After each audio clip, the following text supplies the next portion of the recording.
compartir lo que hoy hablemos con los compañeros que no han podido ver y con los compañeros que en otros centros de España están interesados en seguir la experiencia, porque la verdad es que cada vez más gente se pone en contacto con nosotros para que les expliquemos la forma de hacerlo. Lo primero, agradecer a Susana, en nombre del Instituto, toda la colaboración que habéis hecho posible para que este acto lo hagamos con esta vistosidad. Bueno, pues bienvenidos, soy Susana, la jefa de estudios del Instituto. Estoy representando a Adolfo, que es el director, no ha podido venir porque tenía una reunión en la DAT, pero bueno, impresiona un poquito estar aquí delante de todos los profesores de lengua y literatura, hablar delante de ellos, de todo un poeta.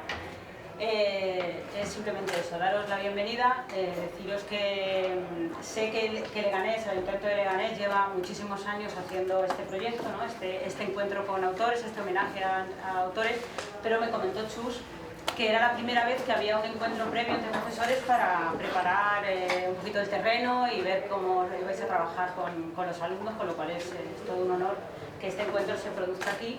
Y además, yo no sé si ya lo hemos dicho, pero este aula es el aula de emprendimiento, lo inauguráis vosotros, no hemos tenido inauguración oficial así pomposa, pero es la primera actividad y claro, es un honor y un orgullo que sea una actividad como esta, ¿no? La que lo abra y la que lo inaugure.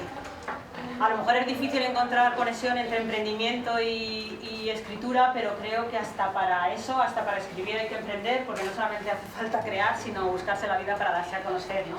Y esto puede ser igual, dirigido a emprendedores de otro tipo de negocios, pero también, ¿por qué no?, de alguien que se atreva pues, a escribir y a darse a conocer, a buscar como edición, etcétera. Que sí que siempre hay conexiones. Y luego, ya no tanto buscar conexiones, sino que es una aula tan estupenda que la hemos hecho con mucho esfuerzo y mucho cariño, pues qué mejor que un acto como este para inaugurarlo.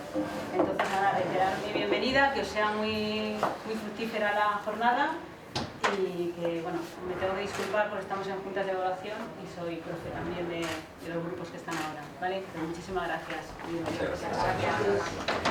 Vamos a dejar la puerta precisamente abierta para que algunos profesores, Paloma, Gema, puedan. Entonces, vamos a ver, antes de empezar el acto,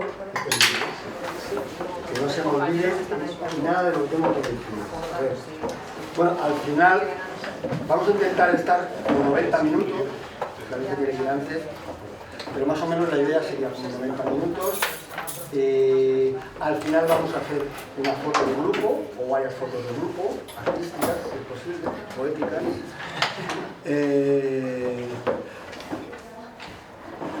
Lo que vamos a hacer hoy lo vamos a colgar en un posible blog y os vamos a invitar a que aportéis esta primera experiencia, comentarios a ese blog cuando ya esté en marcha, ¿no?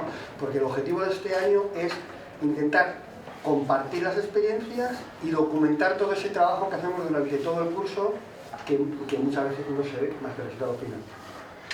¿Y qué más cosas tenía que decir? Nada, bueno, que muchísimas gracias a Fernando por haber hecho el esfuerzo que has hecho hoy por venir, la verdad, ha hecho un gran esfuerzo Fernando. Lo va a presentar Chus Arellano, que es profesor de lengua y literatura en este instituto, poeta genial, simpático y que ha hecho una especie de díptico, ¿no? Y luego con Fernando nos va a dar las claves para poder entender no solo su poesía, sino su obra artística, y intentaremos establecer una especie de reflexión, debate sobre cómo podemos hacer para promover la poesía entre los jóvenes, qué tenemos a favor, qué tenemos en contra, qué dificultades, bueno, lo que vosotros, si hay que moderaremos, pero espero que no. Que fluya, ¿no? Luego, bueno, pues nada, yo os voy a presentar un poquito algunas cosas de datos y obra de Fernando Beltrán. Os he hecho esta hojita, ¿vale?, en la que viene un poco como algunas características de su obra, de su poética. Por atrás tenéis un poco las obras, que hay muchísimas. Ahora os digo un poco cómo están reunidas. Y dentro os he metido un artículo que fue bastante importante, del 87, que es Perdimos la palabra, que es casi un manifiesto, ¿no? Yo creo, me sorprende, ¿no?, que en aquella época el país sacara todavía manifiestos de poesía. Yo creo que hace mucho ya que no se ven estas cosas, por lo menos en este periódico. Pero bueno, sí, en el Babel y todo eso sí, pero no sé si hay manifiestos, hay, ¿no?, reseñas, críticas. Bueno, luego hablaremos también si queréis de eso. Y la obra de Fernando Beltrán, bueno, fundamentalmente, cuando he estado hablando ahora con él, pues siempre hay algunos libros que son inaccesibles porque además él tiene varias obras con artistas, pero se reúne prácticamente en este tomo, que es de Menel, que es Donde nadie me llama, que es toda la poesía del 80 al 2010. Son 10 libros aproximadamente los que hay aquí reunidos. ¿Y qué vais a tener? Que vamos a tener eso. Hoy no está, pero va a llegar. Se está imprimiendo, porque yo no lo tenía. Lo tenía agotado. Pues ya la tercera edición, yo creo, porque creo que esta era la segunda, o sea que... Y luego está Todo el Vivir, que sí que es prácticamente uno de los últimos libros que ha sacado de poesía, porque ahora contaré un poco que, bueno, que tenemos aquí a un autor que no solo es poeta, sino que tiene muchísimas facetas. Y no sé cómo lo verás tú, pero luego, o sea, si a mí me gustaría que trabajásemos la poesía, evidentemente, pero creo que hay otras cosas que van muy ligadas. Entonces, Fernando Beltrán, además de poeta, si entráis en su web también se intitula Nombrador, que es una etiqueta preciosa. Entonces, él es filólogo, yo creo que tiene la formación de filología, lleva en Madrid mucho tiempo, aunque nació en Oviedo. Y además, como digo, de poeta, él también tiene un estudio creativo que se llama El nombre de las cosas, en el que lo que hacen es poner nombres de marcas, ¿no? De logos, de lo que no tiene nombre. De hecho, yo creo que es probable que sea de los poetas que más conocéis por muchas de las cosas que ha creado con este estudio. De ahí ha salido, por ejemplo, nombres que todos conocéis como La Casa Encendida, también Amena.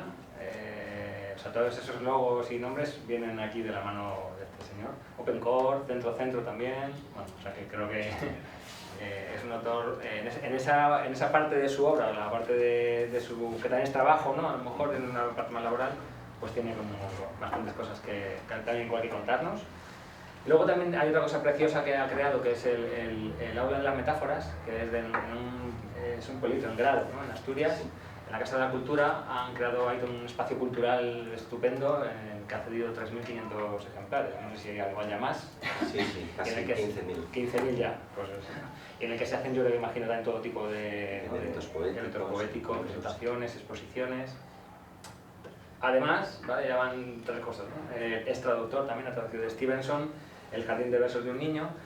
Y hay otra cosa que hice hace unos años junto a Neil Bean, un amigo poeta, que fue traducir también a Cohen y hacer un espectáculo acerca de él, que era Traveling Blind, que es Viaje a Ciegas.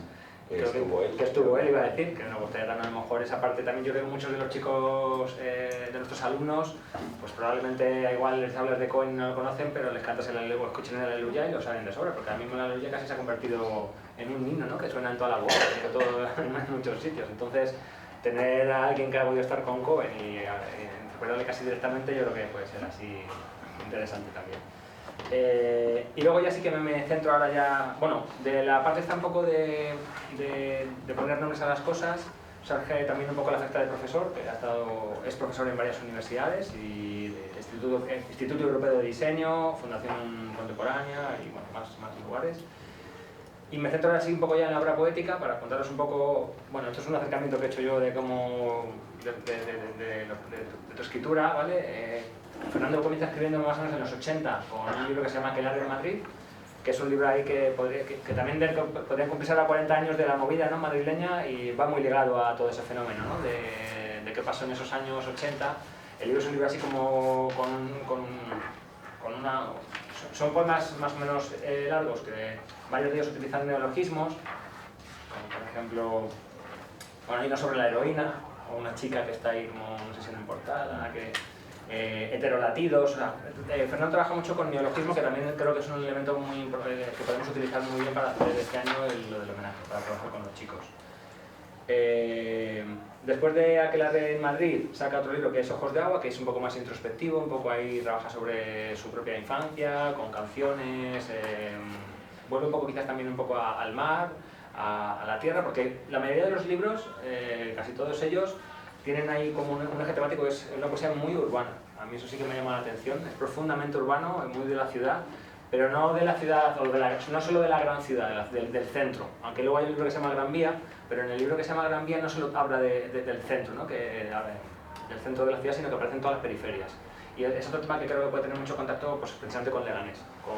Cuando tú hablas de Barrio Sur, que el libro es del 90, o sea, tiene ya casi 30 años, yo estaba viendo aquí a los chavales con el tren que pase, que le tiran piedras y todo eso, que es una cosa que... Es de la fortuna. Es la fortuna, por eso. O sea, que encima es de...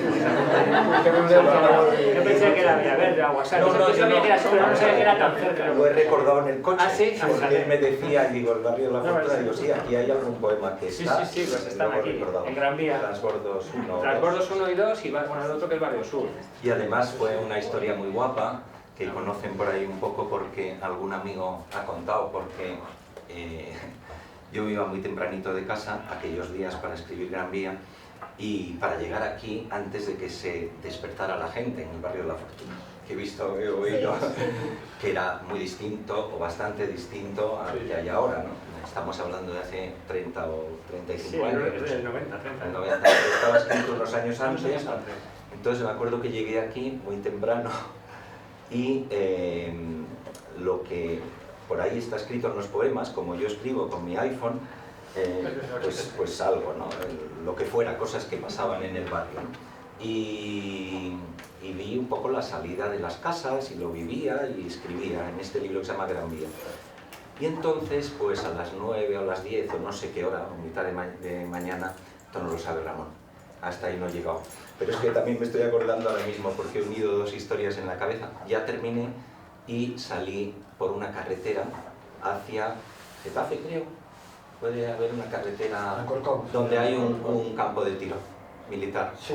Que está aquí.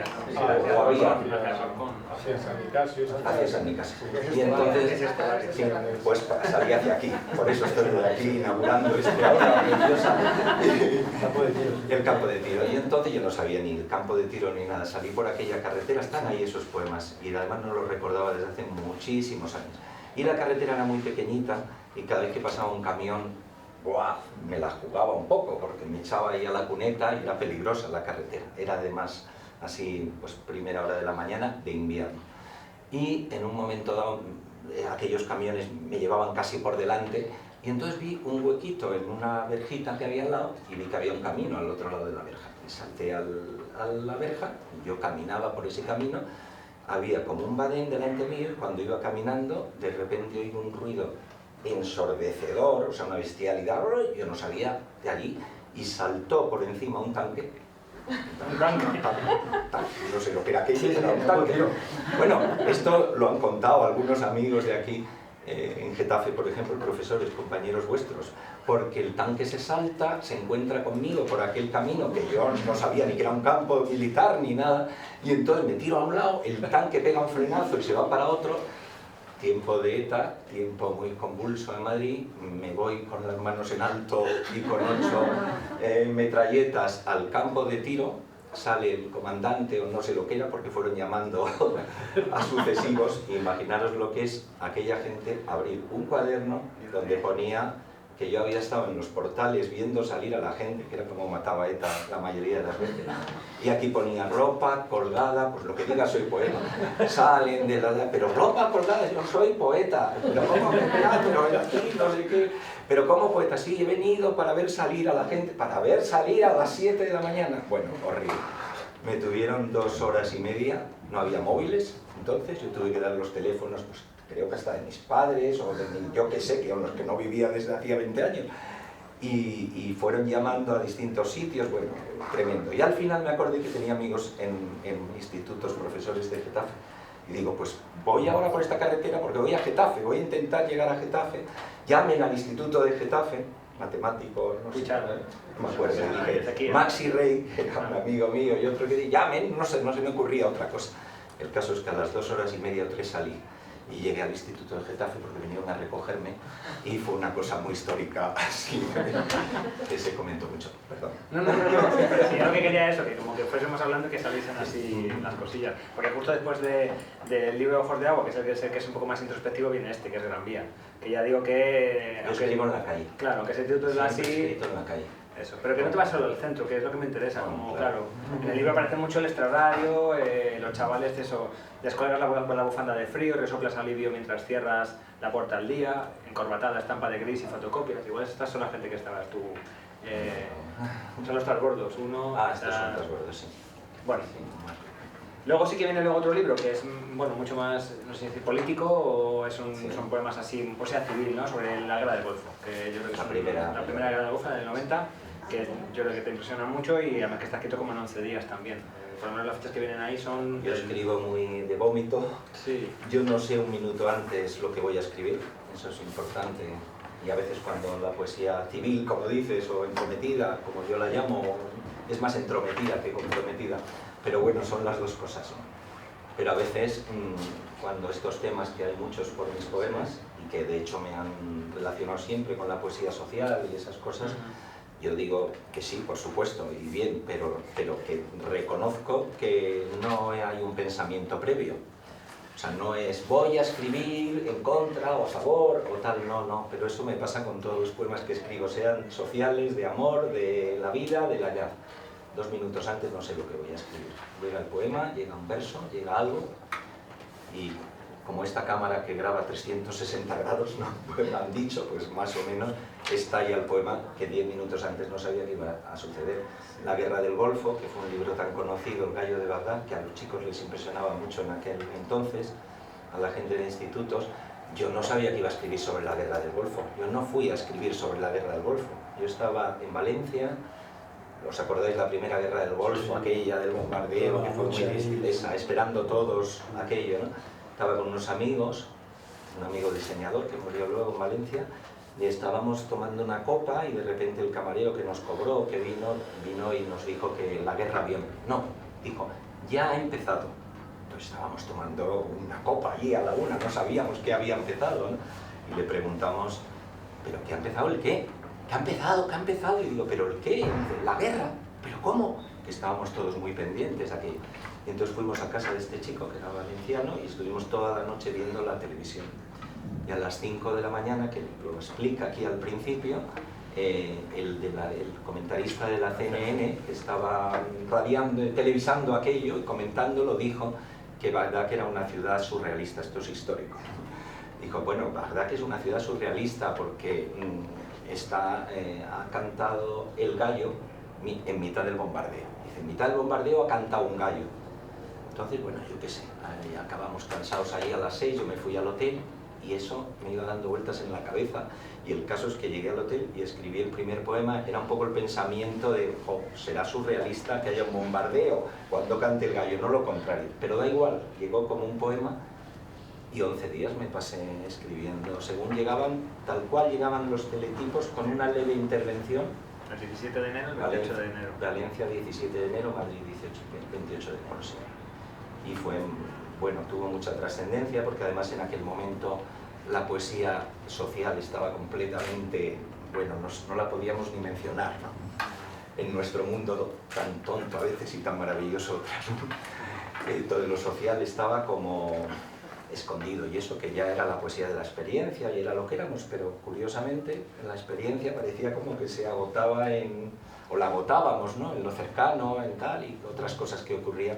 Entonces fue como muy comentado, yo le llamé poesía entrometida por ese entrometimiento en las cosas, y bueno, que yo pienso que el poeta es un entrometido, ¿no? Más que otra cosa, o yo lo soy, que cada poeta luego tiene su manera de trabajar, de acercarse a la poesía, y todas son igual de válidas, ¿no? Absolutamente. La mía es el entrometimiento, es entrar en aquello, ya sea de cualquier tema, pues aquello que apetece entrar, porque es agradable, porque es bufanda, porque es calor, porque es compañía, pero a veces entrar en cosas que te complican la vida, porque la vida puede ir bien y de repente dices, ahí va, y me saco aquí la carne otra vez para ponerla ahí, o sostener la mirada. A veces nos preguntan, es que los poetas veis lo que los demás no vemos, ¿no?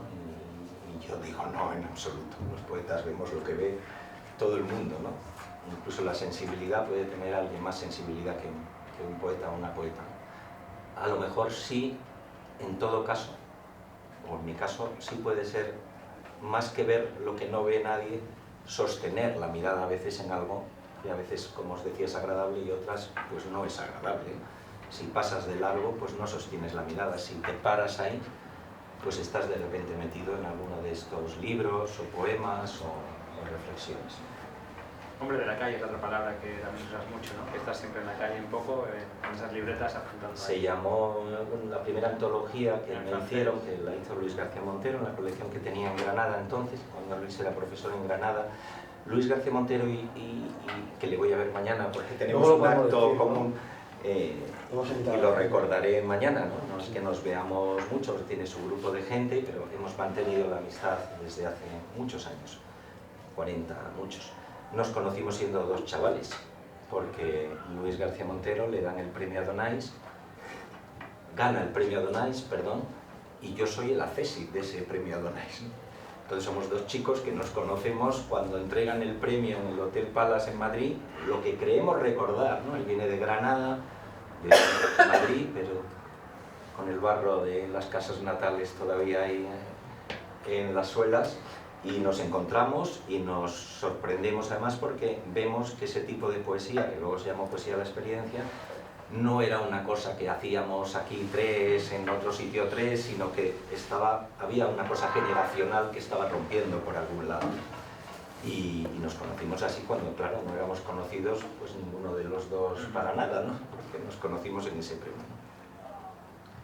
Pues nada, sigo un poco así con la trayectoria. Luego, después del Gallo de Bagdad, que estuve más así como de guerra, vienen dos libros así más de amorosos, que son Amor ciego y Para adentro, los consecutivos, y luego los juntaste en La amada invencible, ¿no? La amada invencible se llaman 80 poemas incurables, que son poemas de amor de todos esos libros y de otros y muchos inéditos. El libro que iba a decir que no se puede... Está descatalogado. Está descatalogado, pero bueno, es un libro que le tengo mucho cariño.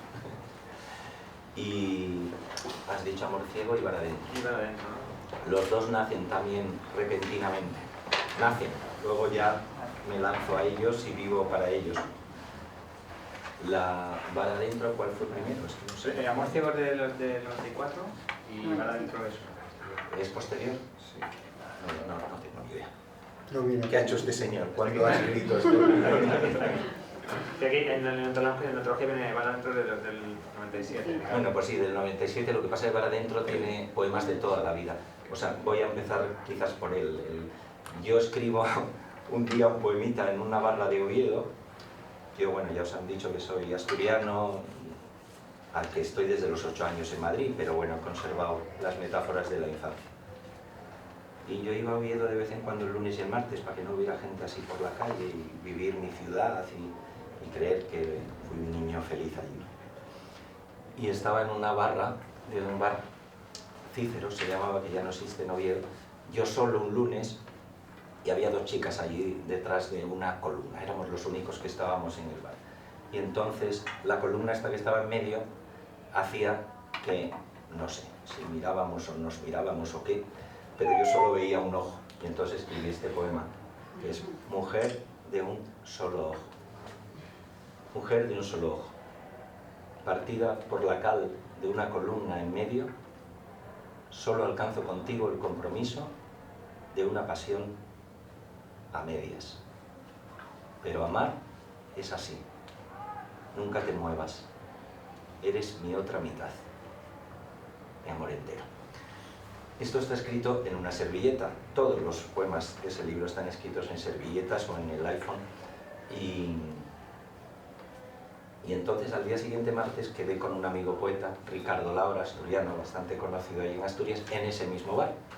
Y entonces, pues, había ya más gente, era martes, según avanza la semana hay más gente, entonces no sé por qué la columna, pues le conté, pues mira, ayer había una columna, y entonces saqué el poema y se lo leí. Y Ricardo le encantó el poema este, ¿no? Pero bueno, pero es que me encanta, yo tenía aquello arrugado, una servilleta, y me sorprendió porque Ricardo es muy académico y un poeta, bueno, muy conocido allí, muy serio, en el mejor sentido de la palabra, de la seriedad. Y que a Ricardo le encantara aquel poema, pues digo, Ricardo, pero de verdad que te gusta. Para mí no es que fuera un divertimento, porque mi vida es la que es, siempre con las palabras, ¿no? Pero me chocó, ¿no? Y le dije, uy, Ricardo, pero si de estos tengo miles en casa, ¿no? Y me dice, sí, y entonces, al volver a Madrid, me puse a buscar las servilletas y los trozos por ahí de papel, se eligieron los mejores y se hizo una exposición muy bonita, por cierto, histórica, en bares, donde cada poema iba... Bueno, cada poema no, era aparte el libro, pues están Ana de Juan, Max, Fernando Vicente, la gente de ilustración más conocida, siendo jóvenes todos ellos, estaba en esa exposición que hicimos. Y Amor Ciego, pues es todavía peor, porque Amor Ciego es... yo estaba terminando un libro de poemas, tenía un estudio cerca de Quevedo, un estudio, una pueblecita muy linda, y no sé por qué, ese mediodía fui a casa o no sé qué pasó, el caso es que yo volví al estudio por la tarde, que no es lo normal, y entonces al salir del autobús era finales de septiembre, un día como hoy, casi y terminaba el libro que estaba escribiendo ese día, esa tarde, o sea, me faltaba nada de poemas, ¿no? Y entonces una parejita pasó a mi lado, una parejita digo, pues eran jóvenes, no sé, y la chica le dijo al chico, uy, pues ahora que empieza el otoño, y yo qué sé lo que le dijo, yo ya no escuché lo siguiente, ¿no? Se me quedó ahora que empieza el otoño, diría, tengo que comprar un abrigo o lo que fuera, ¿no? Pero a mí se me quedó el verso, ahora que empieza el otoño. Y entonces al llegar al estudio, escribí ahora que empieza el otoño, escribí un poema, dije, luego ya termino lo que he venido a terminar, ¿no? Oye, a la mañana siguiente otro, me metí en Amor Ciego y horrible. Dejé todos los trabajos que tenía, como me ha pasado siempre, y estuve 2 meses escribiendo Amor Ciego. Y el otro no sé lo que pasó. Por ahí andarán poemas sueltos. No, sí. Has dicho que te... Sí. Exacto, sí, pero no, así un poco... Y luego ya quedan, bueno, 3 libros más y luego los poemas rebeldes que son un poco... Ahí Los que no has ido metiendo como todo lo que no... El siguiente libro, justo después del amor viene la muerte, que es Parque de invierno, que es un poco una elegía, un poco de la muerte de tu padre. Esto es muy interesante porque en cada libro, bueno, casi en cada libro cambias de forma. Absolutamente. Hay poemas que son largos, otro paso, este de repente es como unos poemas minúsculos, hay muy pequeñitos. Sí. Además espacías mucho también así las líneas y todo eso, o sea que... Y yo he luchado mucho, eso sí se puede decir a lo mejor que es una pequeña voluntad, si se puede decir así. No me gusta escribir el mismo libro. A lo mejor siempre estoy escribiendo el mismo libro, por supuesto, pero no la misma forma. No tiro de una forma para el siguiente espero hasta expresarme de otra manera. Igual que en las poéticas, que yo he sido muy luchador con distintas poéticas, pues sí, lo he sido de joven y bastante tiempo después, pero luego pues la vida me ha demostrado que la poética o las poéticas las escribe la vida, ¿no? La vida, no uno diciendo previamente, pues yo voy a escribir a la manera de, o este tipo de poesías, y luego viene la vida y te lleva por delante de una manera que no esperabas, que no sabías, que no, y lo que quieres es gritar, pues que no me encierre, que no me aprisione, que no me sienta condicionado por una poética que dice, ay, no, es la poética del silencio y hay que escribir 2 palabras. Pues no, si quiero desbordarme, me desbordo. Y si quiero la muerte del padre, pues no son poemas, son, no sé, pues, no sé.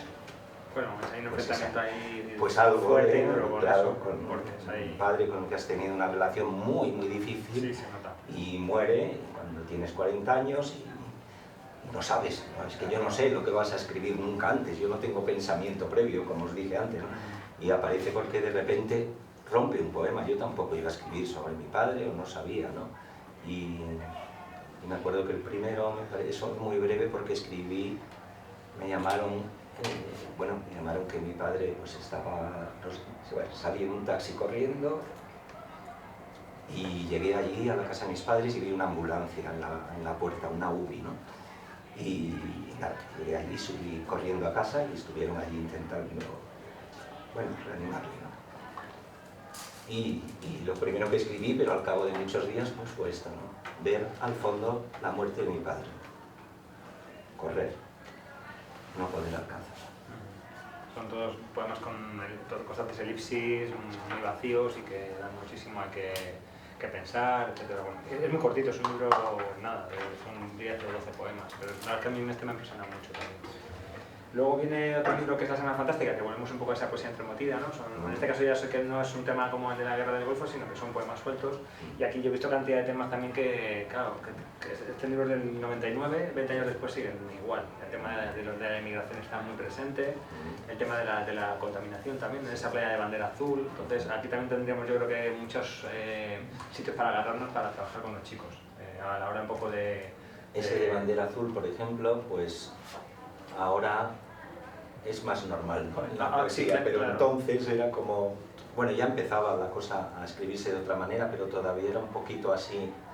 La canción del mendigo, varios de estos. Sí, y el otro día me mandaron una foto de Huelva, de una playa, que no lo sabías, y que tienen el poema hasta allí, colgado en un diseño muy bonito, en no sé qué playa, tienen bandera azul, ¿no?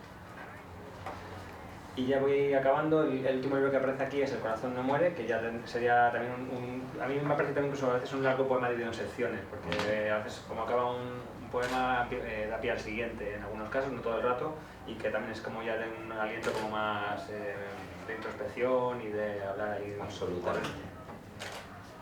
Y Hotel Vivir es que no lo he podido leer, o sea que ya... Claro, pues Hotel Vivir es como La Semana Fantástica, pero digamos, si aquel es el libro de otra edad, pues Hotel Vivir son los últimos 12, 14 años en los que, pues lo que decíamos antes, la vida misma, ¿no? Han ido pasando cosas que uno no sabía que iban a pasar y yo me enfrento a ellas así muy desnudo o muy vulnerable, también no me importa, pero con mucha fuerza, porque creo que la fuerza me la da el poema, la propia escritura del poema me da la fuerza para salir también de ahí, y cosas que sí sabíamos que iban a ocurrir, pero que cuando ocurren pues te vapulean de una forma muy distinta a la que tú podías pensar previamente, ¿no?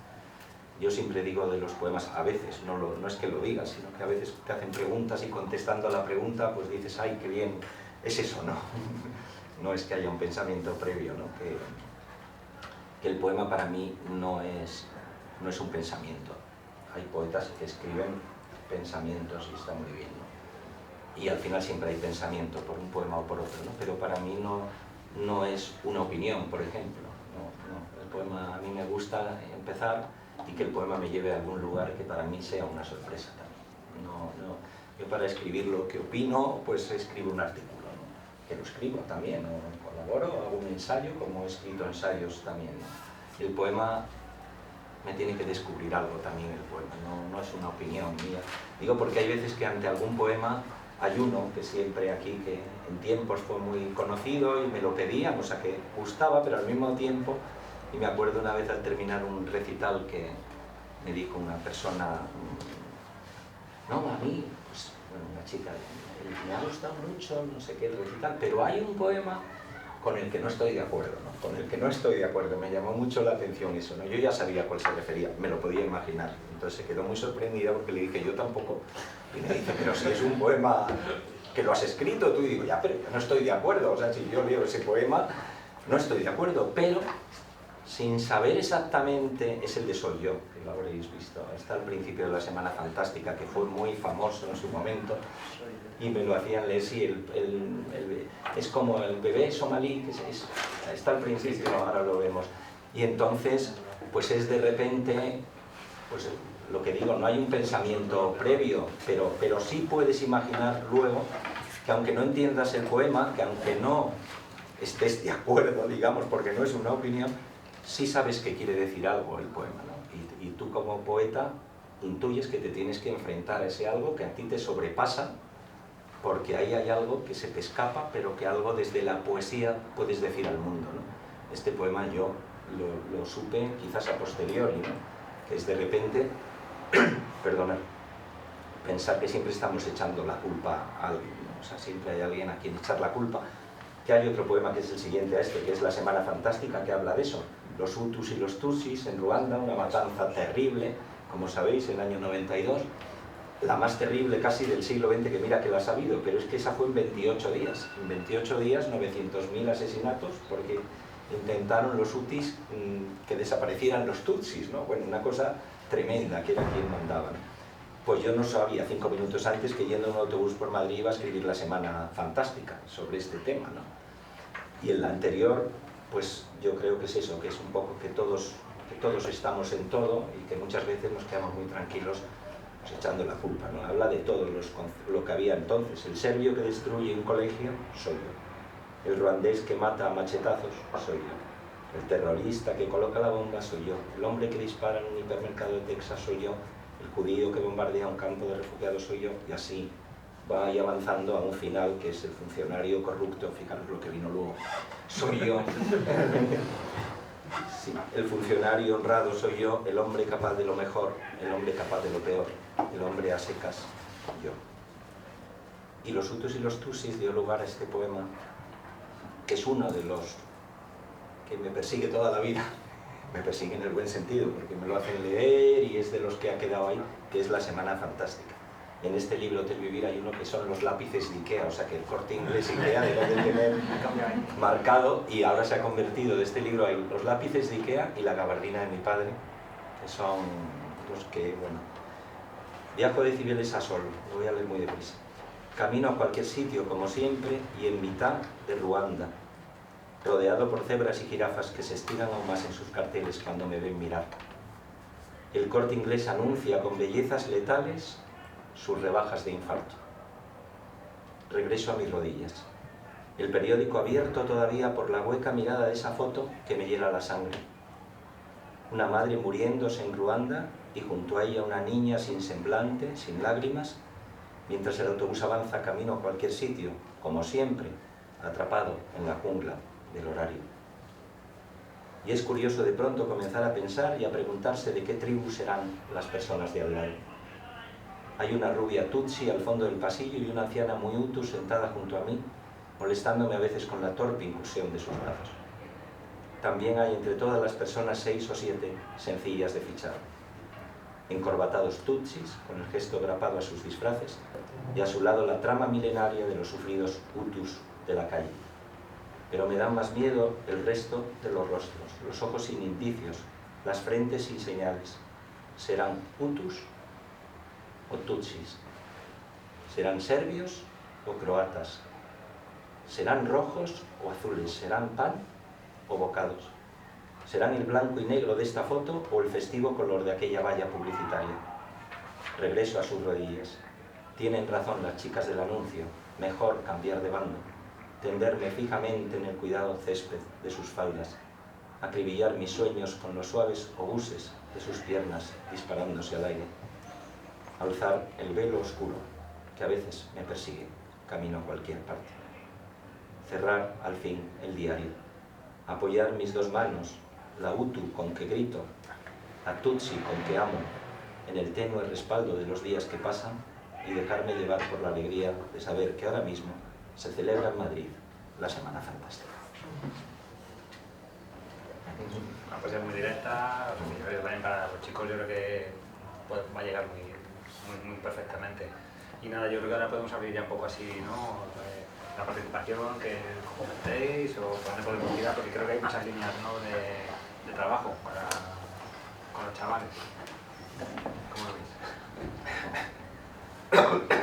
Perdón. Pero estaría bien también incluso lo de la parte esta de lo de nombrar las cosas que decía al principio, que no hemos hablado mucho de ello. Tú ibas a hablar, me dijiste en el curso del tema artístico. El tema artístico.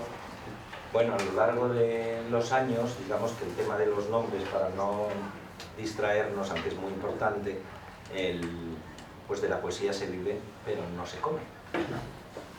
Cosa importante. Y entonces yo tuve una llegada al mundo poético que a lo mejor también, en parte, tiene que ver con esa pasión que de alguna manera he puesto siempre en este oficio, ¿no? Cuando los escritores que habréis escuchado en televisión o en radio, muchas veces hay una muletilla que se suele repetir, que es que yo escribo porque no sé hacer otra cosa, porque no sabría hacer otra cosa, y yo me revelo muchísimo, porque digo, claro que sabríamos hacer otra cosa, de hecho casi todos hacen otra cosa, ¿no? O la han hecho, pero yo reivindico mucho la palabra o el verbo elegir, ¿no? No, es una profesión elegida, yo la elegí. Mi padre era abogado, un señor de oído, con una cabeza muy bien puesta, muy bien amueblada, muy serio, que vino a Madrid a trabajar porque tuvo una oferta importante, que luego la vida les sonrió mucho en Madrid. Y yo era el niño que suspendía todo, ¿se puede eso decir aquí? Sí. En Oviedo era un niño muy educado, por lo visto, y muy bueno, dicen. Y con la llegada de mi familia aquí a Madrid a los 8 años, pues me convertí en muy rebelde.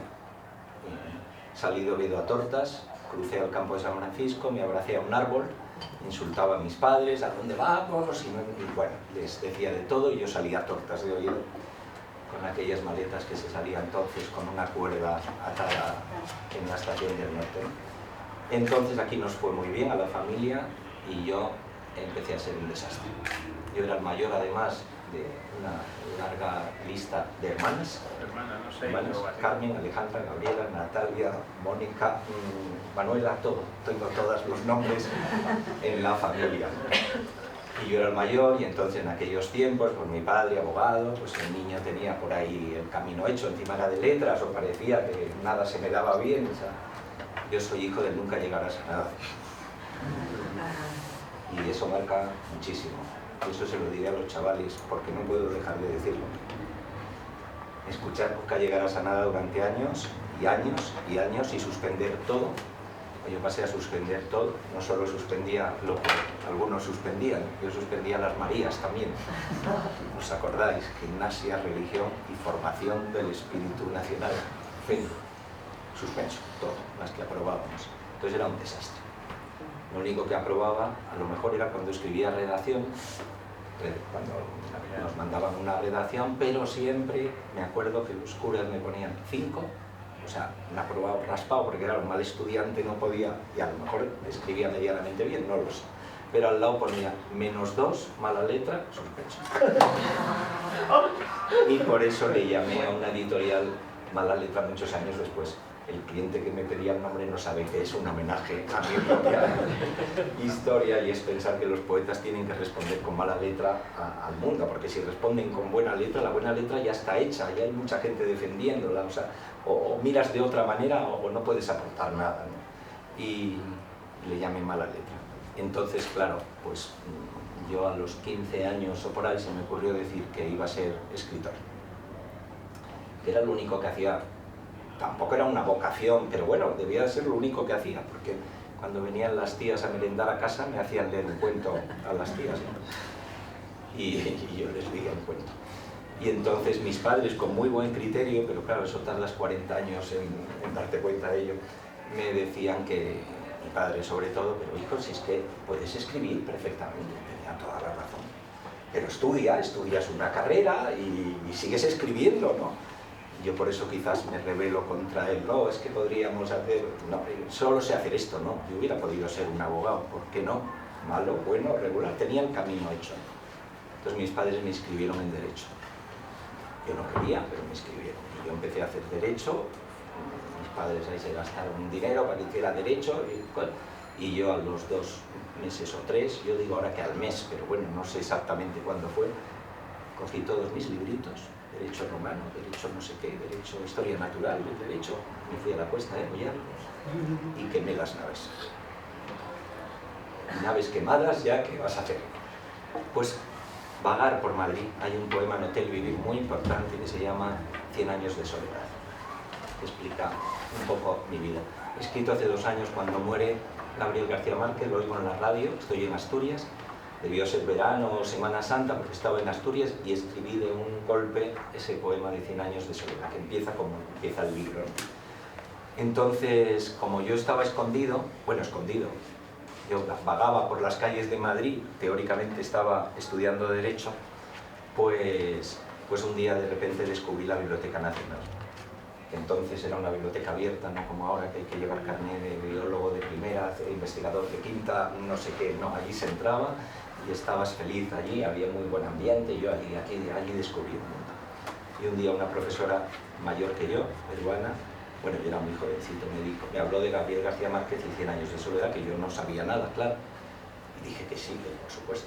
Fui a comprarlo y si me quedaba alguna duda, ese libro, no entendí nada, pero me marcó para siempre. y lo leía una vez al año y me entusiasmaba siempre y me sigue entusiasmando y ¡buah!, me desborda, ¿no? Y entonces, pues claro, llegó el final de año y tuve que decirle a mis padres que no había estudiado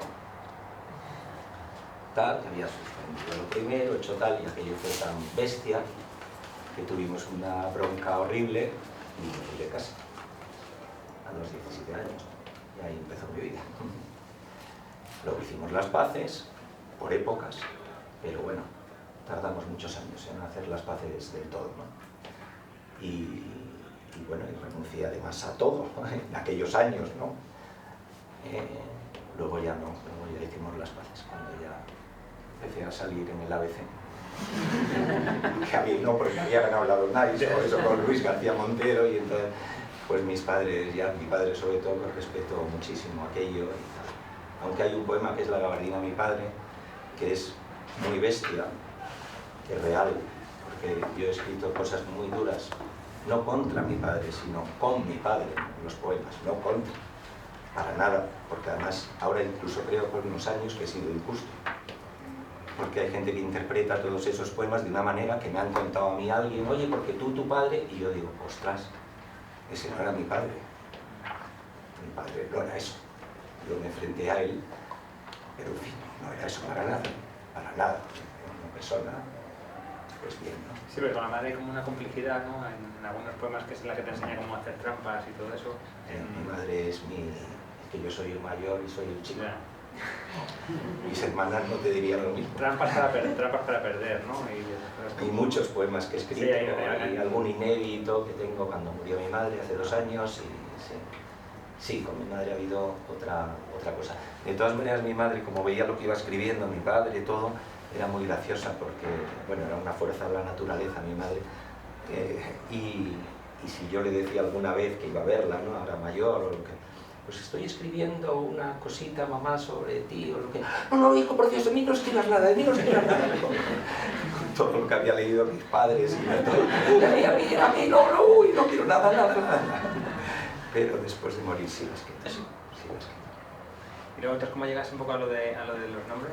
Bueno, y entonces, ¿qué pasa cuando te lanzas a la calle? Pues que yo tuve 1000 oficios, fui dando golpes de un lado para otro, vendí libros, fui administrativo, escribí guiones de cine muchos años, que eso me sirvió para luego también saber, pero no había las televisiones como ahora, con lo cual el guionista era el que trabajaba en un proyecto, pero luego no salía el proyecto y tú eras el único que habías trabajado, no te pagaban muy mal, o sea, tampoco se comía de guiones. Fui actor, 2 películas, bailé claqué, fui muy gamberro, aparte de... Y... Como casi todos los poetas. Tenemos una fama que no sé de dónde viene. Era lo único que teníamos, gamberrear un poco. Hacer el gamberro por ahí, vivir 24 horas al día la poesía, eso sí, yo la viví desde luego durante muchos años, la viví de verdad, porque no todo el mundo ha podido hacerlo, ¿no? Y ganaba un dinerito y rápidamente seguía escribiendo, ¿no? O sea, yo sabía que donde entraba, no es que engañara, pero de alguna manera sí, porque yo iba a ganar algo y me iba a ir enseguida, ¿no? Aparqué coches, que te sorprenderá, ¿no? Porque sabes que no tengo carnet de conducir, pero aparqué coches 15 días en Valencia y 1 semana en Madrid. Sí, es verídico, no es una leyenda. No le pasó nada a los coches. No, porque tenía un amigo, unos bares allí en la playa de Valencia y no sé quién les falló el aparcacoche. Digo, yo si quieres, mi padre me enseñó, pero de niño, con 12 años, pero no sé, y me dice, anda, que no vas a saber, anda, ponte ahí y apárcate. Es muy simpático porque él cuenta que según metí la marcha, dice, ¡oh! Y salió corriendo porque se dio cuenta que era verdad, pero yo seguí aparcando coches allí un buen rato. Y entonces pues tuve todo esto. Cuando pasaron muchos años, colaboré con una agencia de publicidad que estaba un amigo y que me empezaron a pedir pues, textos, un cataloguito, nada, cosas así sencillas, ¿no? Y ese fue el contacto con una agencia para que de repente me fichara esa agencia. Es mi única experiencia publicitaria, 1 año y medio que estuve en una agencia que se llamaba Contrapunto, que es muy conocida, porque yo, fíjate, no sabía qué agencia me fichaba, el año 87, y resultó ser la agencia con la que ganamos los primeros premios de Cannes para la publicidad española el año y medio que yo estuve. Entramos siendo 22 personas y yo salí un año y medio después y eran 100 y pico en la agencia. Os imaginaros el crecimiento, los sueldos eran fabulosos. Yo pasé dos navidades, que era cuando se subían los sueldos en la agencia Contrapunto. Lo ha contado el consejero delegado Tomás Corominas por ahí, lo ha contado de una vez. Y tengo el honor, el privilegio de haber sido el único al que no subieron el sueldo los 2 años.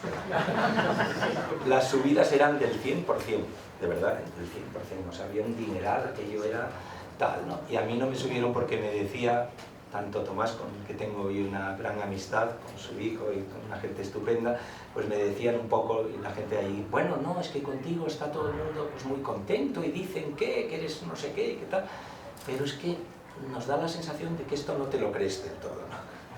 Y era verdad, pero no era que no me creyera la publicidad, soy honesto, es que no me creía nada de lo que iba a hacer. Me lo creía, pero yo estaba solo pensando en que estallara el libro. Y estalló el libro del Barrio de la Fortuna. Bueno, el poema, el Barrio de la Fortuna es un poema, son dos. Estalló Gran Vía. Y Gran Vía me fui de Contrapunto. Entonces todos se creían que me había fichado otra agencia, porque eran unos fichajes millonarios. Hicieron una fiesta de despedida y los que tenían más confianza conmigo me decían, oye, ¿qué agencia? Yo decía que no, que me voy a la calle. Además había nacido mi primera hija, con lo cual era un suicidio. Los he cometido gordos en mi vida, pero ese fue el más gordo quizás porque ganaba un dinero, había nacido mi primera hija, mi mujer es geógrafa y ganaba muy poquito. Fue nuestro primer piso comprado, no alquilado, y pedimos, no me acuerdo, 100.000 pesetas, algo, pesetas. Era el préstamo más bajo que había entonces en un banco y nos lo denegaron, porque yo iba enchufado por un amigo, iba enchufado por un amigo banquero o bancario de los de mi colegio, en fin, y entonces me mandó a una sucursal y me dijo, ya está hecho, y he hablado yo con él y tal, y aquel señor nos hacía preguntas, y todo era demoledor, el pobre, todo debía salir en sus tablas, pero escribes, pero tal, poesía, y entonces sí, poesía, una cosa espantosa. Y con Elena pues era lo mismo, ¿no? Con Elena era geógrafa, tal, sí, pues hago el atlas, es cartógrafa, ¿no? Y ya, y tal, y de repente ya pues colaboraba con el Instituto Geográfico. Ay, pero es una colaboración continua, pues sí, bastante continua, pero vamos, no estoy allí, bueno, bien, ya vio un hueco para poder. Yo estaba muy enfadado porque había vivido sin querer, aquel personaje era majo, pero un desprecio allí a lo que hacíamos, y entonces corté la conversación y le dije, mira, no me acuerdo cómo se llamaba, Carlos, imagínate, oye, mira, Carlos, las cosas son así, o sea, esto es lo que hacemos, estamos pidiendo aquí 2 pesetas, porque yo, bueno, pues seguía con el enfrentamiento, y habían pasado 15 años con mis padres y no les aceptaba ni el aval, ni lo que querían, nada. Duró mucho. Bueno, y entonces le dije a este hombre, mira, Carlos, las cosas son así. Yo, ya has visto, escribo, pero en efecto es poesía. Lo que escribo es poesía. Y la poesía, pues en efecto, no tiene tal. Y mi mujer te está diciendo que es geógrafa. Y en efecto, y que colabora con tal, y no sé qué. Pero lo que no te ha dicho es que es especialista en zonas deprimidas de alta montaña. Entonces tienes ante ti a un poeta y a una mujer cartógrafa especialista en zonas deprimidas de alta montaña.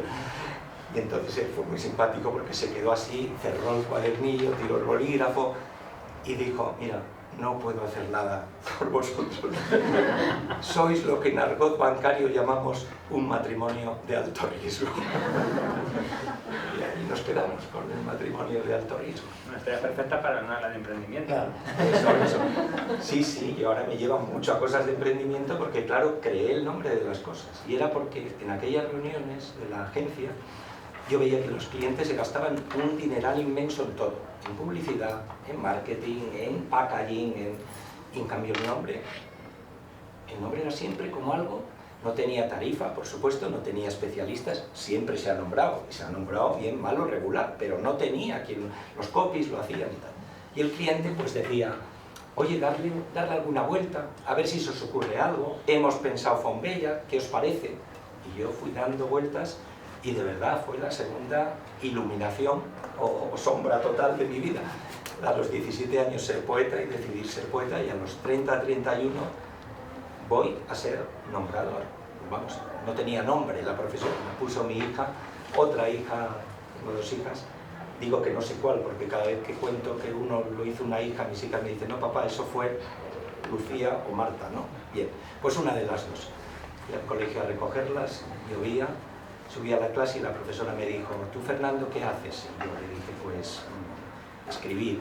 Dice, no, verás, llegó al pupitre de la profesora, abrió el cajón, sacó la ficha y en la ficha, oficio del padre, oficio de la madre, con letra de 6 años puso poeta y nombrador. Dije, ya está hecho, ¿no? Y entonces creé el nombre de las cosas y lo pasé muy mal 10 años, fue una travesía del desierto larguísima y bueno, pero soy muy terco y bueno, ya he salido adelante y hay miles de cosas por ahí puestas y muchas palabras inventadas, porque no son nombres de marcas las que han sido más conocidas, sí, he citado, claro, sino que hay también nombres de conceptos, de libros, de películas, de palabras también inventadas, ¿no? Yo cuando algo no tiene nombre...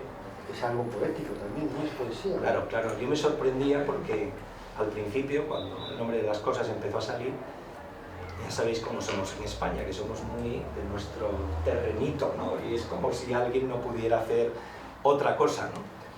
Que curiosamente luego los poetas más admirados por la gente también más académica, ¿no? Ingleses o Estados Unidos, todos han pasado 20 años trabajando en publicidad, han hecho guiones de cine, han hecho de todo, pero aquí es como si te salieras de tu sitio, ya, ¡ruah!, puente de plata, ¿no? Entonces lo pasé muy mal al principio también con esto, ¿no? Porque la gente te decía un poco como publicidad, el monstruo de la publicidad, y decía, no, esto no es publicidad. Yo hago algo que a veces acaba siendo una marca en la calle, otras no, el título de un libro, y evidentemente sí está en ese campo en unas partes, pero yo lo he hecho porque me parece el oficio más a la medida, o sea, lo que más me gusta a mí para quedarme viviendo lo más cerquita posible de mi mundo, con mis libros y mis historias. Y luego muchas veces la persona que me lo estaba preguntando pues era economista de un banco o abogado criminalista y decía, hombre, me parece que tiene más que ver que a lo mejor lo que tú haces, ¿no? Tuvimos la gran suerte de ser la última generación, voy hacia atrás un poco, que conocimos viva la generación del 27. Eso es una cosa muy hermosa que yo he empezado a valorar ahora con el paso de los años, ¿no? Yo iba a las tertulias, a las del Café Gijón también, teníamos nuestra esquinita. Según entras al Café Gijón, la mesa del sensismo, que fue nuestro movimiento, era, según entras, la última mesa al fondo a la derecha, una esquina, donde creamos el sensismo, que luego Luis García Montero tenía en Granada la nueva sentimentalidad, y hicimos como una fusión de movimientos por ahí, que luego acabó siendo la poesía de la experiencia y todas estas cosas. Lo que pasa que la parte de la nueva sentimentalidad y otros grupos cuidaron más lo académico, también cuidaron más las formas un poco así, digamos, canónicas, y nosotros, pues ya os he dicho antes, que éramos gamberros, un poco más gamberros. Yo recuerdo el primer día, perdón, no más gamberros, éramos 3 personas, el sensismo y más poetas que se fueron uniendo, entonces nos dividimos los papeles, uno era el más académico para que hiciera los manifiestos o algo, otro que era la fuerza de lucha, que era Vicente Presa, que era un peleón, y yo hacía los planes que hacíamos al día siguiente, de dónde íbamos y tal. Y recuerdo, porque lo he contado hace poco y lo he recordado porque he vuelto a ver a esa persona después de muchísimos años, que por fin un día, en el año 85, 86, algo así, nos invitan a televisión, cuando solo había una o dos, ¿no? Y el único programa de libros que había era uno muy famoso, no me acuerdo cómo se llamaba, y nos invitan por fin a esa tertulia, aquí vamos, ¿no? Y entonces ese mediodía habíamos quedado a comer para preparar pues un poco todo, lo que fuera, ¿no? Estábamos en Alonso Martínez o cerca de Alonso Martínez y el programa se llamaba pues no sé qué, ¿no? Y entonces cruzamos la calle Santa Engracia y de repente éramos muy jóvenes, yo desde luego era muy joven porque era más joven que los 3, y salieron 3 chicas de un colegio mayor que hay allí, bueno, que descubrimos ese día que había allí, y se pusieron al lado nuestro en el semáforo y no sé qué, empezamos a hablar o no sé qué, y quedamos con ellas por la noche porque se iban a no sé dónde y tal. Bueno, pues luego a las 8, a las 9, y entonces nada, se fueron y cruzamos para allá, y entonces pues no sé cuál de mis compañeros, perdonad por la voz esta que tengo, que no es de Cazalla en este No, caso. Es un vulgar catarro, ni siquiera... Bueno, pues me dijeron, oye, pero riéndose, ¿no? Como anda, hemos quedado a las 8 y tal. Y yo entonces me volví hacia ellos y les dije, no, hemos quedado y vamos a estar. Y yo dije, pero ¿cómo vamos a estar? Si además Televisión nos mandaba un coche de allí, cuando tenía Televisión los coches, aquello, y digo, claro que vamos a estar, vamos a ver. ¿Creemos en nuestro movimiento o no creemos? Creemos que el sensismo, que decíamos con todo esto de la poesía de la experiencia, que no era solo una forma de escribir, era una forma de vivir. Creemos que es una forma de vivir, de vida, el aprovechar el momento, las sensaciones, los sentimientos. Pues si somos de verdad, claro, era muy romántico, seguía siendo, dándome ahí un tope, y digo, pues si de verdad lo somos, a las 8 hay que estar donde hemos quedado, ¿no? Y no fuimos a Televisión. Y yo tardé 20 años en volver, ¿no? O sea, pues detalles así hicieron que las cosas fueran por otro lado. Digo, en cuanto a lo escrito, hoy en los libros y tal, aunque sí es verdad, bueno, pues, en mi caso se me reconoce por algunos libros, Aquelarre en Madrid, pues porque tuve la gran fortuna, yo no lo escribí por la movida, pero vino la movida y se convirtió en un libro que la gente se regalaba. Y Aquelarre en Madrid es un libro escrito en 11 días, 10 noches, tirado por Madrid. Fui una noche solo a dormir a casa, una solo de los 11 días, y es un vómito, pero que a mí me salvó. O sea, yo lo eché ahí todos mis fantasmas, mis historias, mis dudas, todo lo eché ahí, y a partir de ahí... Tiene 4 ediciones, así, en varias editoriales.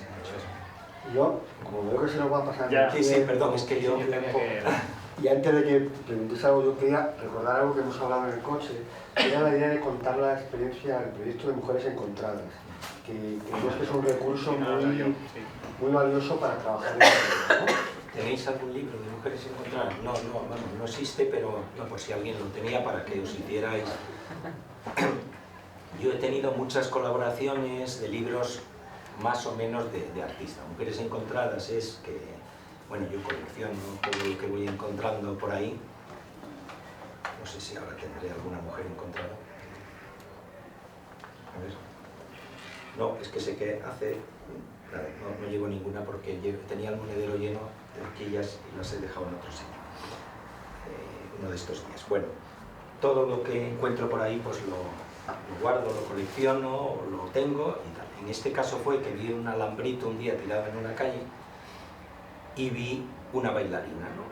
En ese alambre vi como una bailarina, es una figura que está ahí, ¿no? Y entonces se me ocurrió, nada, bueno, hice un poemita, no, un texto de prosa, inventándome la historia de la bailarina, ¿no? Y eso pues fue uniéndose muchos alambres, siempre con forma de mujer, o que yo veía a una mujer y le daba la forma, la geógrafa, la no sé qué, la bailarina, ¿no? Y la maltratada, que luego ha tenido ese texto una repercusión, porque entonces no se hablaba como se habla ahora de todo esto, y que es tremendo, porque es un hierro que encontré brutal en la calle, es el único que es hierro, no es un alambre, y entonces el libro que hizo Pep Carrió, el artista Pep Carrió, es una maravilla, o sea, es una joya el libro, no digo el texto y las imágenes, ¿no? Y fue una exposición que hubo por 1000 sitios, que por ahí está todavía, está guardada en un sitio. Y que además, que aparte de la exposición, los PDFs con las imágenes están en tu web, están a disposición, así que podéis verlos, descargarlos, relacionarlos y usarlos. Y la exposición estoy pensando que está guardada la vamos a buscar. En un no sé dónde, es preciosa porque se compraron unos, mira, se me está ocurriendo ahora, se compraron unos pedestales de hierro preciosos que hizo un artista y ahí puestas las figuras. Es impresionante ver las 30 mujeres seguidas en alambres porque las ves, y son alambres así, ¿eh? Y es muy espectacular y a los chicos les gusta muchísimo. Enseguida empiezan a encontrar alambres y a darle un sentido. Y luego he hecho muchos libros pues con Pep Carrió, por ejemplo, muchos en común, con imágenes, con texto. He hecho libros de fotos también, bueno, 2. Nottingham Monday. Nottingham Monday es que mi hija, bueno, tengo 2 hijas como os he dicho, la mayor, la pequeña es Lucía y está como media España en el Brexit, allí metida en la parte más dura del Brexit, en Nottingham, pasándolo muy mal, psicóloga, en un centro de crisis con 25 años. Y la mayor tiene 31 años. Y mi padre era abogado y yo esto, escritor o poeta o no sé qué, o nombrador. Y yo debía decirle a mi hija, Marta, que tenía muchísimo carácter, un carácter brutal de pequeña, le debía decir muchas veces que leyera. Lee, hija, lee, y mi hija no leía, al menos delante mío, ¿no? Quizás le asustaba eso de tener a alguien escritor y la casa llena de libros, pues te asusta, y a lo mejor era lo mismo que a mí con mi padre, ¿no? No quería saber nada. Y yo le decía que leyera y tal. Y un día tanto me debió pasar que mi hija, que ya os digo que tenía un carácter muy fuerte, me cogió por banda y me dijo, mira papá, tenía 12 años o por ahí, yo no sé todavía lo que voy a ser de mayor, pero sí tengo una cosa clarísima. Y digo, uy, ¿qué? Nada que tenga que ver contigo. O sea que... Y además cumplió. Es una historia muy bonita porque cumplió. Cuando tuvieron que elegir la ruta, ¿no?, de bachillerato, eligió Ciencias de la Salud. Y tú no puedes hablar porque lo sabes. ¿Pero sabéis lo que es mi hija? Logopeda. Precioso, enseñando las palabras a los niños con dificultades. Logopeda vocacional, no es una logopeda más, que todos los logopedas son buenos, pero mi hija es que es una vocación que no sé, está experta en daño cerebral, en niños, en no sé qué, en 80 cosas, y es coordinadora de un centro en Las Rozas, ¿no? Pero fijaros qué guapo, ¿no? Devolviendo la palabra a la gente que ha tenido un ictus y luchando ahí con las palabras, ¿no? Es una historia bonita. No sé lo que me habías preguntado. ¿Ya has visto dónde me iba? Depende de qué preguntas y más. Sí, yo quería preguntar, en esta exposición que comentabas de las mujeres, hay unos textos que acompañan a esas figuras, ¿no? Sí, hay como un cuento de cada mujer. De hecho, como esta exposición se hizo hace años, yo querría ahora revisarlo, bueno, que lo pienso a veces, pero no lo he hecho, y para ver si conservo los textos, y los textos los cambio, porque claro, son dos cosas. Una son todas las figuras, que son muy llamativas, porque es que... La voz lo tienes. Sí, No, pero es que me estoy acordando de una cosa todavía más importante, es que tengo los cuadros también.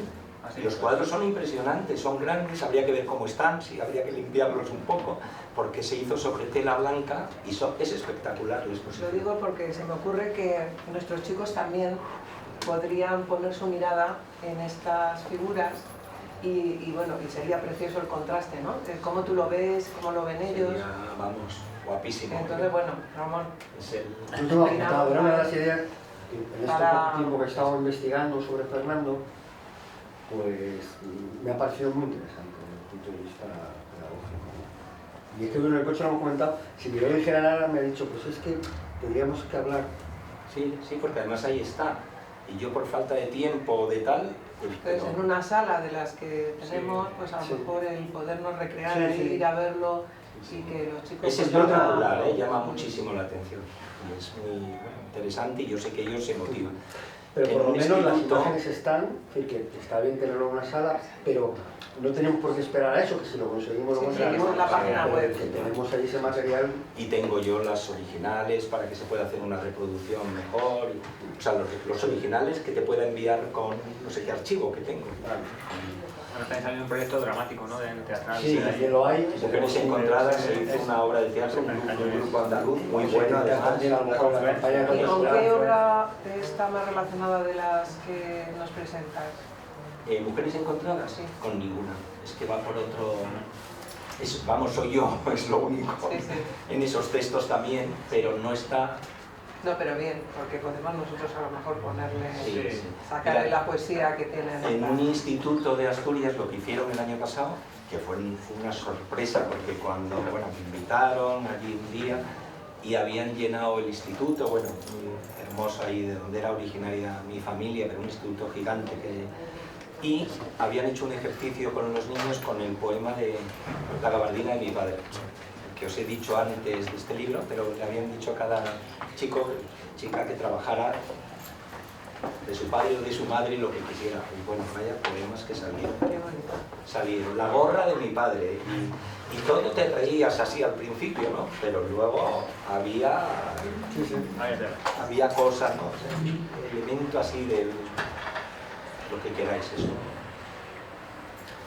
Yo lo que sí os quiero decir, se lo he dicho a Ramón, se lo dije el primer día, mejor dicho, gracias, muchas gracias, y que sepáis que me ha hecho mucha ilusión, y que por tanto, como me ha hecho mucha ilusión y como soy, pues me tenéis aquí en trocitos, ¿no?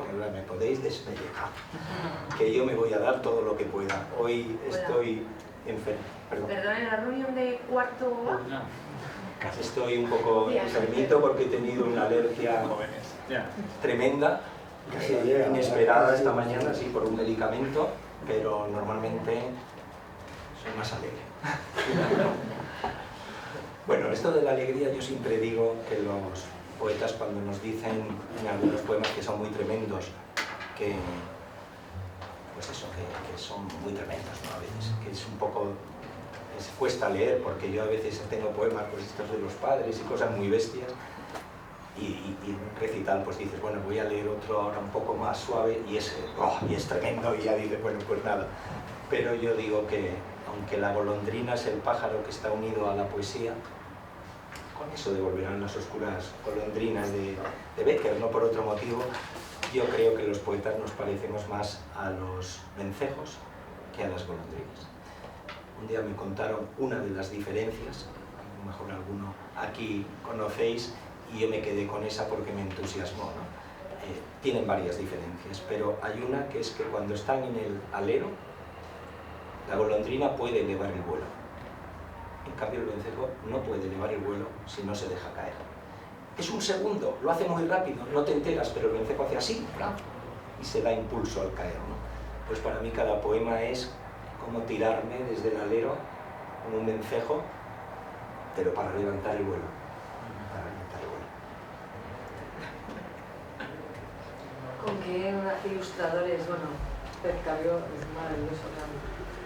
Y hubo una exposición en la Casa del Lector, ¿qué tal, cómo la vivís? Que hubo mucha repercusión, y con qué ilustradores... En la Casa del Lector fue otra cosa. Pero ahí había... El Matadero, el Matadero, precioso, porque me hicieron un homenaje inesperado los diseñadores de Madrid. Eso es. Porque yo he trabajado mucho con el mundo del diseño, aportando palabras, ¿no?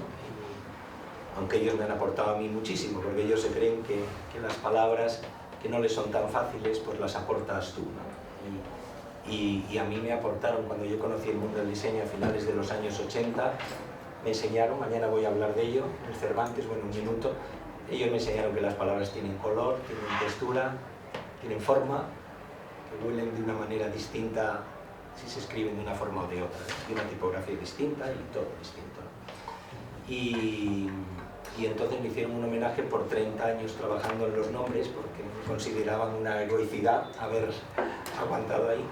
Y entonces fue precioso, porque tenían toda la Casa del Lector con unos murales preciosos de hierro. Bueno, fue increíble. Yo, vamos, estaba encantado, pero pensaba que iban a colgar los nombres por allí en cualquier sitio, y no, era una exposición preciosa. Lo que pasa es que incorporé palabras inventadas también. A lo largo de los años he inventado muchas palabras, que eso es interesante a lo mejor hablarlo con los chicos, porque siempre inventan palabras, ¿no? Niñas pequeñas, los niños pequeños inventan palabras, y que sepan que esas palabras inventadas tienen su razón de ser y se pueden incorporar al... Yo, si algo no tiene nombre y considero que es interesante, bueno, lo busco, ¿no? Bueno, vamos a ver, yo creo que todo tiene nombre. Por el oficio yo pienso que todo tiene nombre, que todo tiene un nombre. Lo que pasa es que lo sabes o no lo sabes, hasta que viene alguien y te dice, eso se llama no sé cómo, ¿no? Entonces yo voy preguntando, pero de vez en cuando, pues mira, un día pregunté, por ejemplo, y eso ahí está, a un arquitecto que cómo se llama el primer escalón de una escalera. Me miró con cara de... Y dice, el primer escalón, pues escalón, o no sé lo que me dijo, y digo, ¿pero por qué? Y digo, hombre, porque el primer escalón no es igual que el resto de los escalones. Me siguió mirando así, y digo, ¿por qué? Y digo, pues porque es un escalón donde primero empiezas a subir la escalera, segundo, te sientas en él. Si una casa de 2 pisos es donde te sientas y vas paseando en la escalera del Orrio, es donde te sientas a hablar con quien pase. El primer escalón de una escalera no es lo mismo que los demás, y todo lo que no es lo mismo tiene un nombre que está por ahí. Entonces el arquitecto se quedó, pues mira, no sé, pero voy a ir a Valencia que hay un congreso de arquitectos y te digo algo, a la vuelta voy a preguntar y digo, oye, es que me interesa mucho saber cómo se llama y tal. Entonces volvió y me dijo que no, o que al menos nadie. Entonces me dediqué 2 meses. Tengo nombradas las escaleras, 12 escalones para arriba y 12 para abajo, porque es distinto subir que bajar. ¿Y el primero cómo se llama? Entrama, ancle, doma. Entrama, ancle, doma. Es lo único que me acuerdo ahora mismo. Todos con un racional de por qué. Claro, porque lo más bonito de este oficio no es cuando alguien te encarga un centro cultural estupendo, maravilloso, que también, sino cuando alguien te encarga un tornillo hidráulico. Te dices, Dios mío, un tornillo. Pero para mí es de las cosas más preciosas que hay, porque voy a aprender, eso lo he aprendido con el oficio. Porque yo no me lo digo, anda, un tornillo hidráulico, qué rollo. No, yo digo un tornillo. Ya la conviertes en palabra, ya es tornillo, ya vale mucho más. Y dices, ¿y quién inventó el tornillo? Por ejemplo, yo no tengo ni idea. Te pones a investigar y tiene una historia preciosa. Entonces conocemos la historia de la rueda, pero no conocemos la del tornillo. La rueda revoluciona, pero el tornillo es anterior a Arquímedes, que inventa otra cosa parecida. ¡Ay! Y gozas muchísimo, ¿no? Entonces, y aprendes. Y entonces, pues la escalera, pues a mí me parecía que tenía que tener un nombre. Entré en la historia de la escalera y es alucinante. Si una escalera tiene escalones impares, tienes el 25% más de probabilidades de caerte. Como entres una escalera con la pierna izquierda, si tiene 4 más posibilidades, si es no sé qué, que ahora todos los ayuntamientos, años después, ya intervienen en esto, que antes era libre. O sea, es un mundo apasionante, en definitiva. Entonces, entras en un tramo, escalera, y no sé qué, ancle, porque anclas la subida, ya te vas a caer menos fácil. Bueno, por distintos motivos. Un día, por ejemplo, bueno, el verbo tuitubear, que ha sido ahora muy famoso porque lo pusieron en la exposición y lo han rescatado la gente joven, pero fue de hace 20 años, cuando empezamos a recibir mensajes y veías que la otra persona lo borraba, o sea, lo que sigue pasando, no te lo acaba de enviar, pues ¿qué es eso? Tuitubear, está claro, tuitubear, ¿no? Y así muchas preguntas. Escribir, el verbo escribir, lloviedo, que es como llaman ahora en mi ciudad, he conseguido que ya le llamemos lloviedo, lluvia, Oviedo, para que sea un territorio mágico. O por ejemplo, una que a mí me gusta especialmente y que tuvo ahora en la exposición mucho éxito, que fue los rayos, el rayo de una tormenta. Yo iba por pueblos de Castilla, estaban poniendo nombre a un vino, y en los padrones del ayuntamiento municipales que ponían toda la gente del pueblo, ¿no? Pero pone al final, de repente se veía muerto, o fallecido, no sé lo que ponía, muerto por rayo. Y era la única muerte que ponía. ¿Por qué? A mí me empezó a llamar la atención, digo, todos habrán muerto por algo, ¿no? Pero muerto por rayo, ¿no? Y una vez de repente en un pueblo me dijeron, sí, es Ceferino, no sé quién, que le mató el primer rayo. La segunda vez que en otro pueblo escuché que le había matado a alguien el primer rayo, ya no era un rayo normal, ya era el primer rayo. Entonces yo pregunté, oye, ¿cómo llamáis al primer rayo? Y la mirada os la podéis imaginar. ¿Cómo que el primer rayo? ¿El primer rayo de una tormenta? Pues rayo. Y digo, ¿pero por qué? Porque he oído que es peligrosísimo. Sí, es el más peligroso porque te pilla de improviso, no te da tiempo a guarecerte, es un rayo seco, que te deja seco. Y dije, bueno, y ese no me lo encargué, eso simplemente me lo debí de llevar puesto ahí. ¿Y cómo se llama? Porque Platón decía que esto no es de ahora. Platón ya tenía Cratilo, el arte de las palabras, dedicado a esto. Esto no es publicidad ni es algo que es ahora, está escrito ahí siempre, ¿no? Y Platón decía que todas las cosas tienen un nombre natural, que lo que hay es que encontrarlo, sacarlo de ahí donde está. Pues ya estaba escrito. El primer rayo es el lámpago. Y luego vienen los relámpagos. Y no me digáis que no es una palabra lámpago preciosa, una esdrújula maravillosa, que la Real Academia no va a tener más remedio que incorporar. Porque el primer no lo va a incorporar, ya verás. Porque ¿cómo se puede llamar un primer rayo si no es lámpago? Como han tenido que incorporar nombrador y nombradora después de 35 años, ahora al ser un oficio de gente joven, y han incorporado antes namer y naming. O ¿Somos tontos o qué nos pasa? Es que es curioso también eso, ¿no? Que tenemos mucho complejo, ¿no? con nuestras cosas, ¿no? Cuando cuentas el inicio de, decía yo el otro día en una charla, ¿no? Todos los negocios en Estados Unidos han empezado en un garaje, ¿no? Los buenos, ¿y dónde hemos empezado nosotros? Empecé en un sitio cochambroso, horrible, 10 años, que no podía llevar a los primeros clientes que tuve, que sabéis lo que les tenía que decir, que estábamos en obras. Estamos en obras, estamos ampliando, y entonces quedaba con ellos en los mejores hoteles de Madrid, así eso es verdad. Como que las cosas me iban de órdago la grande, porque fue el último aprendizaje que recibí de mi padre, que sabía del mundo de la empresa mucho más que yo, que no sabía nada. Creo que cuando fui allí a ver a mis padres, pues en una visita normal, y como yo había tenido 1000 oficios y les decía, pues va y lo hago, no sé qué, el día que les dije, recién nacida mi primera hija, que estaba toda la familia pensando que era un loco de atar, ¿no? Y le dije que me iba a dedicar a esto, pues mis padres casi fueron los que más me apoyaron en esta ocasión, porque todo el mundo alrededor decía que era imposible. Tony Segarra, que era el publicitario número 1 y que estaba sentado al lado mío, en contrapunto, me decía, Fernando, es una locura, pero grandísima. O sea, es más fácil comer de la poesía que de un nombre. Nadie va a pagar nada en este país por un nombre nunca, ¿no? Y entonces, cuando les conté a mis padres, pues no, me voy a dedicar a nombrar o lo que sea, pues podéis imaginar la cara. Entonces me dijeron, bueno, sabían que yo tenía amigos diseñadores, al logotipo. Y digo, no, al logotipo no, al nombre. Bueno, a poner, no, al nombre, a la palabra que nombra. Entonces los dos, pues no sé si se miraron así entre ellos y más o menos me dijeron, el nombre, bien. Y entonces cuando me empezó a llamar algún cliente al cabo de muchos años, porque yo alquilé cerca de Quevedo, en una casa que se caía a trozos en la calle Jordán, y dentro de la casa que se caía en trozos, en un piso que se caía todavía más a trozos, un despachito que era la antigua cocina de la casa. Lo único presentable en ese piso éramos un pintor muy mayor que se llamaba Matamoros y yo poniendo nombres. Los otros despachos no os puedo decir lo que había porque era, bueno, infame. No, infame, era lo único presentable. Yo tenía la antigua cocina de la casa, que eran 2 metros, con una moqueta que habían puesto verde, levantada, asquerosa, bueno, horrible, con una mesa que me había prestado una hermana o dado una hermana mía, que era más grande que el de... bueno, horrible.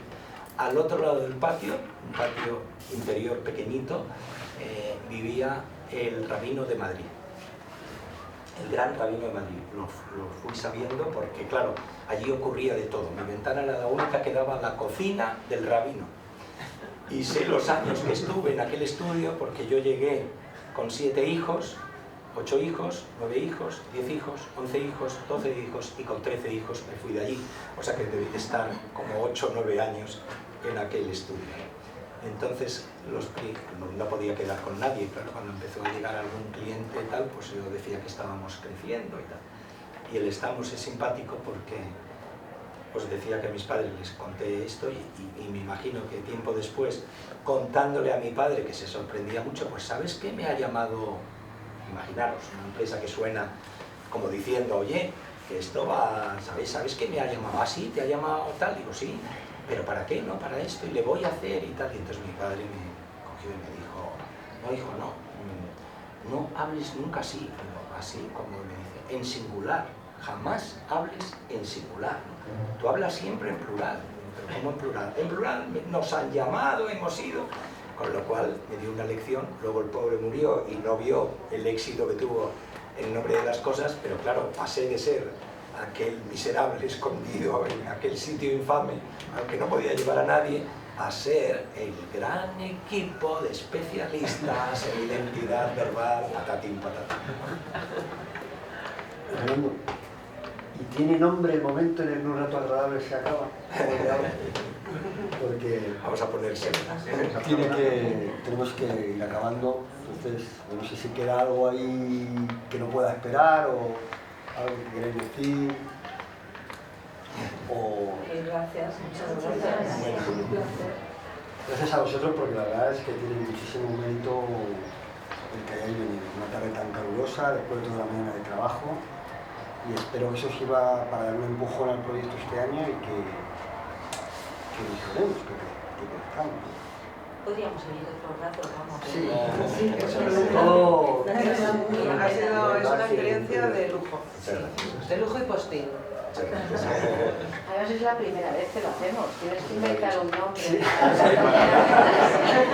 Otra cosa del blog también es que este año podríamos colgar otros materiales que otras veces no salen en el libro, porque pues, si se hace un vídeo, si se graba una música, que esas cosas en los libritos que sacábamos no podían salir, pues que lo sepáis también que este año a lo mejor no tenemos esa También otros oportunidad. soportes, que no es de... Sí, vamos a ver, porque a ver, el blog lo voy a hacer yo, que no tengo ni idea, no he hecho nunca ninguno, entonces, pues no sé si va a ser muy...